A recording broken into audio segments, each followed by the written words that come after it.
Welcome to Freedom News Network. We're bringing you the truth once again. Something that's becoming extremely rare in 2017. Now over to our top story from Australia. We have Israeli Prime Minister Benjamin Netanyahu coming to visit Australian soil. He will be the first acting Israeli Prime Minister to visit Australia ever. And he will be warmly welcomed by such Australian politicians as our Foreign Minister, Julie Bishop, who invited him during her visit to Israel back in September of 2016. During her meeting with Prime Minister Netanyahu in Tel Aviv, and he of course accepted her invitation. He's also been recently shown much support by our current acting Prime Minister, Malcolm Turnbull, and also former Prime Minister Tony Abbott, who also travelled to Tel Aviv for a meeting with Prime Minister Netanyahu in December of 2016. So apart from some slight protests, he's looking like he'll receive a rather warm welcome, visiting many Australian cities, not Melbourne, unfortunately. Over to our top story in the US. There's been a few recent face-offs between new President Donald Trump and the mainstream media. Donald Trump, of course, accusing the mainstream media of being fake news. Now, Donald Trump tweeted, the fake news media, and then in brackets, failing New York Times, NBC News, ABC, CBS, is not my enemy.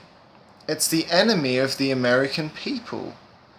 Now, it's not surprising that one might think that some of these various media outlets may have a bias behind their reporting, may have a spin that they like to put on the facts. It may be easy to see some possible conflicts when you do a quick research into who the different owners of these various networks are. NBC, owned by Comcast Corporation, US global telecommunications conglomerate, the largest cable network in the world, and the second largest pay TV network in the world. MSNBC, of course, owned by NBC Universal, the previous company we were just talking about.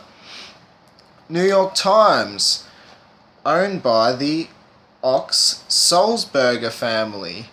Now, you may not know who these people are, but they've owned the New York Times for more than 100 years now. Of course, one of their family members, a descendant of the original owner, is still the chief editor and very much involved in the newspaper. Now, they've had an interesting past. They've been running since roughly 1850, so there's been a lot of history in the New York Times. They were heavily criticised, however, during the 1940s, as one of their former executive editor, Max Frankel, wrote that before and during World War II, the New York Times have maintained a consistent policy to minimise reports of the Holocaust in their newspapers. Now, this, of course, led to a massive backlash, which seems to have recently been forgotten, so it's okay, they've moved on. But during that time, it was a massive ordeal. There was even official investigations run, with many professionals concluding that they downplayed the Third Reich and its genocide of the Jews. So, you know, some people choose to get their news from the New York Times, some people from NBC or MSNBC, the same thing. Over to the ABC. Now, there's two ABCs. One is in Australia, which I thought it relevant to mention, which seems to be owned by the government, more or less, but of course has some sort of bipartisan disconnect in its reporting, which keeps it honest. even though it is still funded by the government.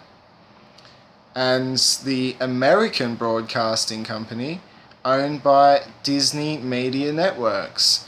So one's owned by the Australian government and the other one is owned by Disney. Okay, which leads us to the final one mentioned by Trump, which is CBS. This is also an American commercial broadcasting television network. So, begs the question, YouTubers, could you consider this fake news? Should we be concerned if we get our news from a bunch of international corporations, a bunch of animators and people who make movies?